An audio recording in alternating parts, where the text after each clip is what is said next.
నమస్కారం NSTV news కి స్వాగతం. నా పేరు ఉషా. ముందుగా ముఖ్యాంశాలు.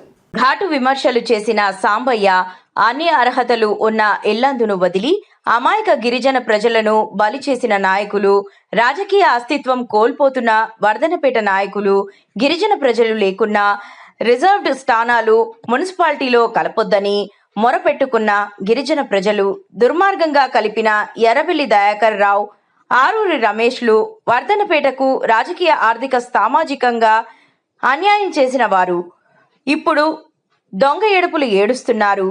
ఎర్రబెల్లి దయాకర్ రావు, ఆరు రమేష్లు వారి మాటలు వర్ధనపేట ప్రజలు నమ్మరు.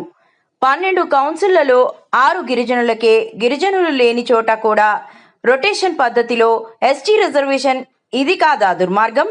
డీసీ తాండా 11 తాండాలను కోల్పోకపోతే నేడు జనరల్ స్థానాలు పెరిగేవి.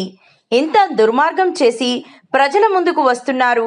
వారికి తగిన బుద్ధి చెప్పాలని అన్నారు. తీవ్ర అన్యాయం చేసిన దుర్మార్గులు ఎర్రబెల్లి దయాకర్ రావు, ఆరూరు రమేష్. వర్ధన్నపేటను మున్సిపాలిటీ చేసే ముందు అన్ని అర్హతలు ఉన్నాయి. ఇల్లందను వదిలిపెట్టి నోట్లో మాట లేని అమాయక ప్రజలైన డీసీ తండా 11 తండాల ప్రజలను అన్యాయంగా, వద్దనంగా, నికృషంగా ఎంత మొరబెట్టుకున్నా వినకుండా అమాయకులైన గిరిజన ప్రజలను తీసుకొచ్చి మున్సిపాలిటీలో కలిపింది. దానివల్ల వర్ధనపేట రాజకీయ అస్తిత్వాన్ని కోల్పోతుంది.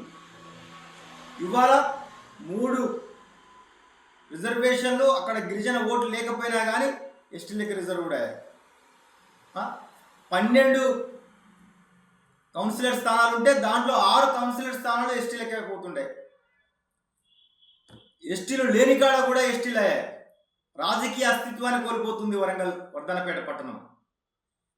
ఇంతటి దుర్మార్గానికి ఒడిగట్టిన దయాకర్ రావు, ఆరూరు రమేష్లు ఏ ముఖం పెట్టుకుని వర్ధనపేట పట్టణానికి వచ్చి ఓటు అడుగుతారు?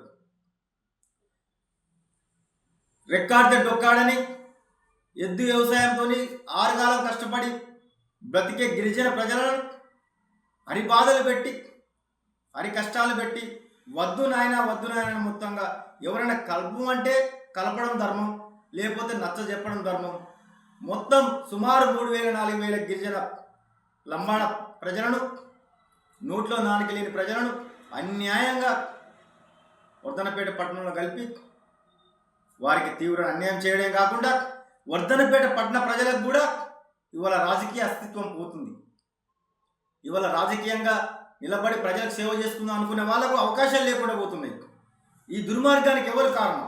దయాకర్ రావు కదా మంత్రిగా 40 ఏళ్ళ నుంచి వెళ్ళి ఈ ప్రాంతాన్ని పట్టుకున్న వ్యక్తి. ఆరూరు రమేష్ గాల 2 సార్లు ఎమ్మెల్యే